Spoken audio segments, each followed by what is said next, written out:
네, 오늘 말씀 우리 함께 봉독하도록 하겠습니다. 오늘 말씀 사도행전 21장입니다. 사도행전 21장 37절에서 40절 말씀까지 제가 말씀을 봉독하도록 하겠습니다.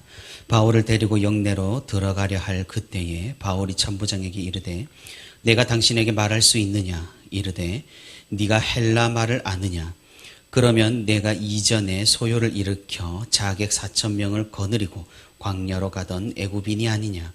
바울이 이르되 나는 유대인이라 소읍이 아닌 길리기아 다소시의 시민이니 청컨대 백성에게 말하기를 허락하라 하니 천부장이 허락하거늘 바울이 층대 위에 서서 백성에게 손짓하여 매우 조용히 한 후에 히브리 말로 말하니라.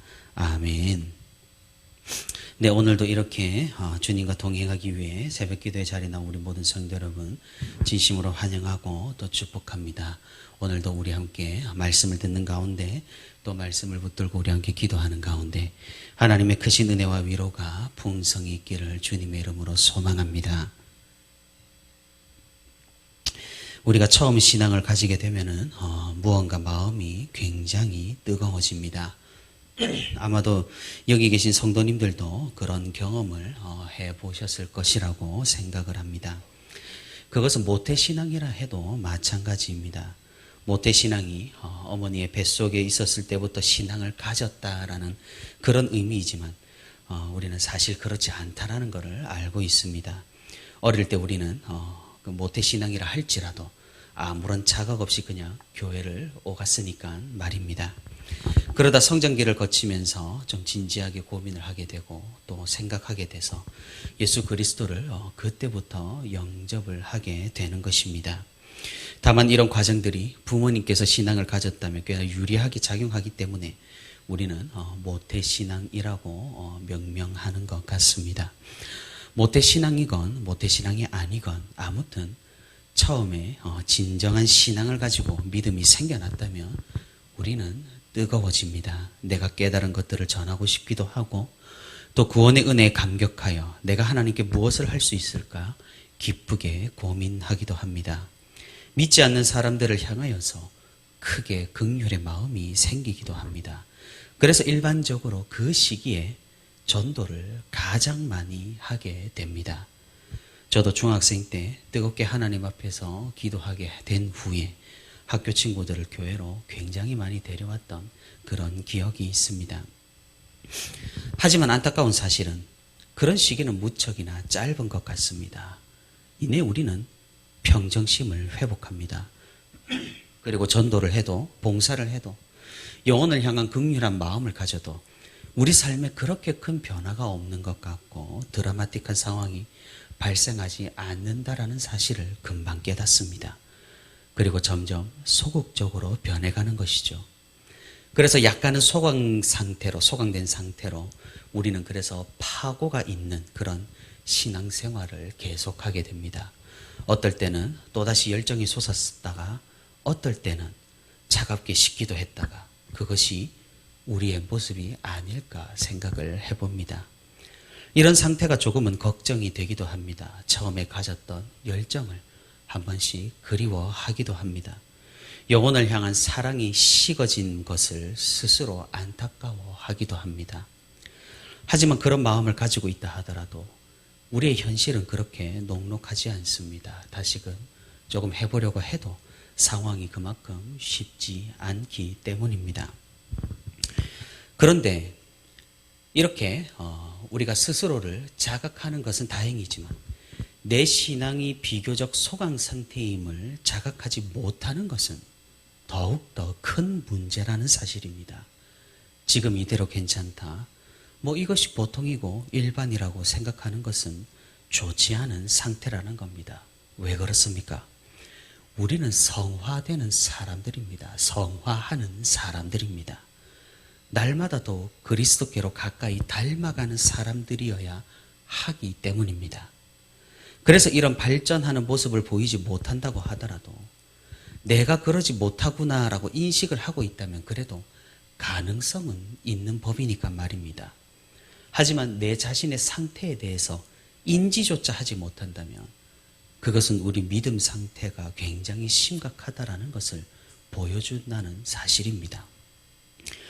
우리의 처음 마음이 어떠했습니까?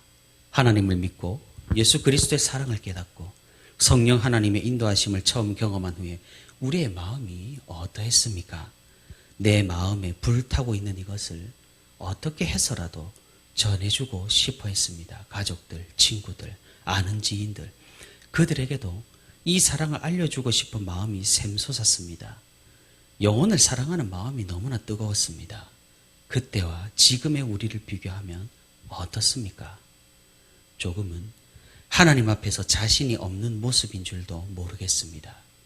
우리가 조금은 이를 자각하고 더욱 영혼을 사랑하고 뜨거운 그 열정을 회복한다면 우리는 얼마나 더 풍요로운 신앙생활을 누릴 수 있겠습니까? 오늘 우리가 함께 읽은 말씀은 사도 바울이 큰 위기를 겪고 있는 그런 상황입니다. 바울은 3차 전도여행 말미에 굉장히 큰 결심을 했습니다. 그것은 로마로 가서도 복음을 전하기 위해 일부러 예루살렘으로 향하는 것입니다.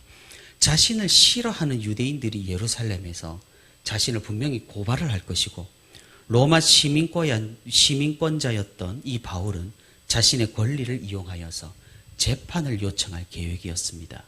로마 시민은 로마 황제에게 재판을 받을 권리가 있었기 때문에 바울이 요청하면은 로마 사람들은 바울을 로마로 데려가야 했기 때문입니다.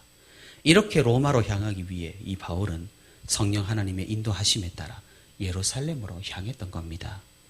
당연히 예루살렘에서 유대인들은 선동을 당하여 바울을 잡아다가 돌로 치면서 정말로 바울을 죽이려고 했습니다. 하지만 그때 로마의 천부장, 예루살렘에서 가장 높은 직급의 로마 천부장이 이 소란한 것을 알고 찾아와서 바울을 구해냅니다.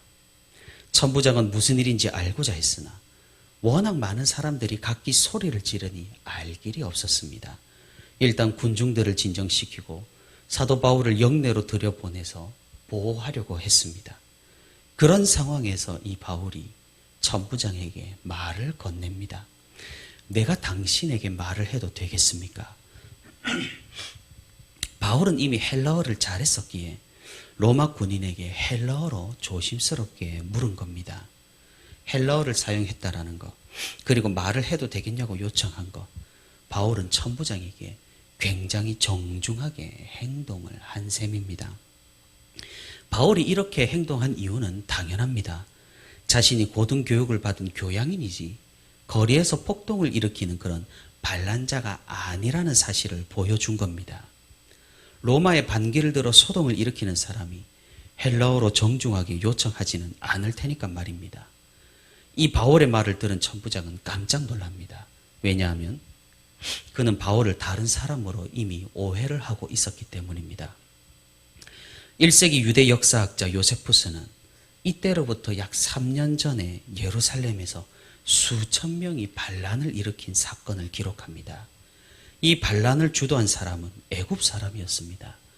선지자라고 스스로를 소개한 그는 자신을 따르는 신도들을 이끌러 감람산에 응가하면서 예언 활동을 했습니다. 자신의 말로 예루살렘 성벽이 무너질 것이고 이런 일들은 로마의 멸망을 예고한다라고 말입니다. 이런 활동이 지속이 되자 로마 총독이었던 벨릭스는 이 반란을 진압하기 위해서 군대를 투입을 했고 그 결과 유대인 수백 명이 죽고 대다수가 체포가 되었습니다. 근데 정작 이 반란을 일으킨 애굽 사람은 4천 명을 거느리고 광야로 도망을 쳤던 것입니다. 바울을 사로잡은 로마 천부장 루시아는 이 바울이 그 애굽 사람인 줄 착각했던 겁니다. 그래서 오늘 본문 38절에 예전에 소요를 일으키고 도망간 애굽인이 아니냐라는 질문을 하고 있는 겁니다. 그 질문에 사도 바울은 자신에 대해서 소개를 합니다. 39절입니다. 바울이 이르되 나는 유대인이라 소읍이 아닌 길리기아 다소시의 시민이니 청컨대 백성에게 말하기를 허락하라 하니, 이 요청을 들은 루시아는 이유는 모르겠지만 이 바울이 말하는 것을 허락합니다. 사실 상식적으로는 이해되지 않습니다. 천부장이 왜 이런 상황에서 바울의 요청을 들어주었는지는 말입니다.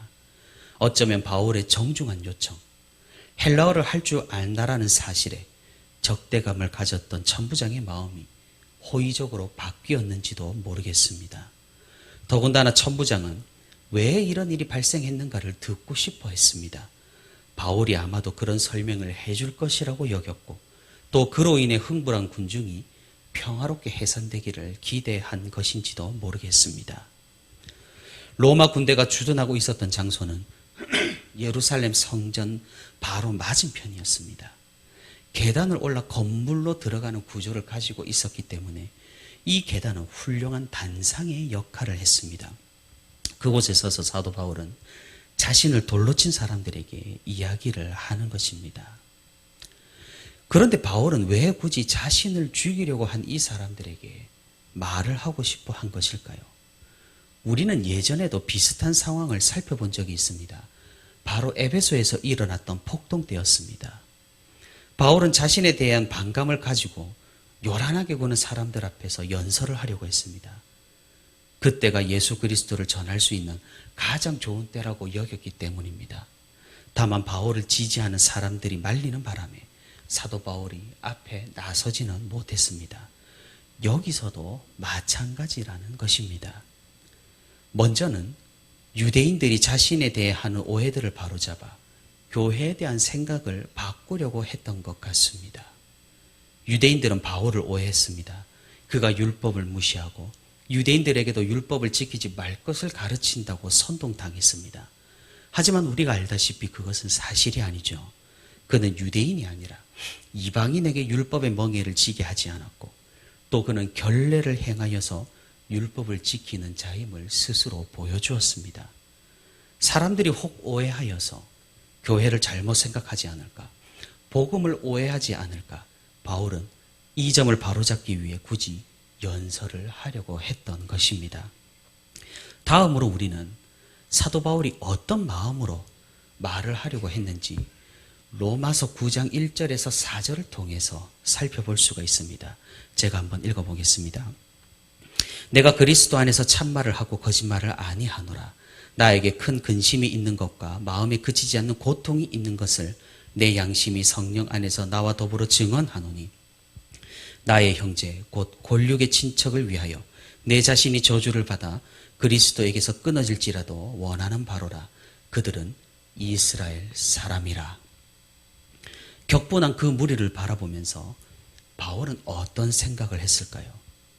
그는 오히려 고통하고 있었고 도리어 근심하고 있었다라는 겁니다. 유대인들이, 이스라엘이 복음으로 돌아오지 않는 것을 말입니다. 비록 그들이 자신을 오해하여서 돌로 쳐 죽이려고 했지만 바울은 그들을 긍휼히 여겼던 겁니다. 바울은 어떻게 이것이 가능했을까요? 그것은 바울 자신도 예전에는 그 무리에 속해 있었던 사람이었기에 그렇습니다. 스데반이 순교한 그 사건에서 바울은 돌을 들고 있었기 때문입니다. 그렇기에 바울은 더욱 안타까운 마음을 가지고 있었으며 그들을 존중하는 마음에서 율법과 그들이 따르는 관습에 대해 존경을 표하면서 이번에는 히브리 말로 연설을 시작했던 것입니다. 사랑하는 성도 여러분, 저는 중학생 때 친구들과 길을 가다가 만났던 어떤 목사님을 지금도 잊지 못합니다. 성경책을 손에 꼭 가지고 계셨고 또 허름한 양복 차림으로 이리저리 놀이터를 왔다 갔다 하며 아파트 단지를 왔다 갔다 하며 우리를 찾아와서 물어보셨습니다. 교회는 다니냐? 예수님을 영접을 했느냐? 당시 옆에 있던 제 친구는 교회는 나왔지만 아직 영접 기도나 이런 것들은 하지 않은 상태였기에 그 목사님은 친구를 붙들고 영접 기도를 해주었습니다. 간절하게 해주었습니다. 지금 돌이켜 생각해보면 그렇게 했던 일들이 자신의 사역에 무슨 도움이 될 것이며 무슨 이득이 되는 것인가 생각을 해봅니다. 세상 다 사람들이 생각하는 것처럼 헌금을 더 거두기 위해 11조를 더 거두기 위해 목회를 한다고 한다면 대체 무슨 생각으로 아무 의미 없는 중학생들에게 말을 걸고 전도를 하며 복음을 전했던 것일까요? 저는 지금 생각하기로는 그 목사님이 영혼의 긍휼함이 있었기 때문에 여전히 있었기 때문에 가능한 일이었다고 생각을 합니다. 사랑하는 성도 여러분, 사도 바울은 죽을 뻔한 위기 가운데에서도 그들의 영혼을 먼저 바라보았습니다. 우리 교회가 그러했으면 좋겠습니다. 그렇다고 이 영혼을 사랑하는 마음이란 것이 무조건 전도를 나간다거나 연설을 하고 또 주변의 복음을 밑도 끝도 없이 전하라는 그런 말은 아닙니다. 영혼을 사랑하는 방법은 굉장히 다양합니다. 교회를 통하여 또 물질을 통하여 우리 시간을 통하여 봉사를 통하여 헌신을 통하여 우리는 다른 영혼들을 사랑하게 되는 것입니다. 우리의 상황을 따지는 것이 아니라 우리의 현실을 먼저 고려하는 것이 아니라 우리가 조금 더 영혼을 사랑하는 마음을 가져서 주님의 복음에 힘이 되고 도움이 되는 우리가 될 수 있기를 바랍니다. 우리가 처음 믿었을 때 가졌던 그 마음을 기억하면서 우리의 사랑으로 말미암아 우리의 신앙생활이 더욱 풍요로워지고 우리 교회가 더욱 복음으로 가득 차 흘러넘치는 그런 복된 믿음의 자리로 나아가는 저와 우리 부천시민교회 모든 성도가 되기를 주님의 이름으로 소망합니다.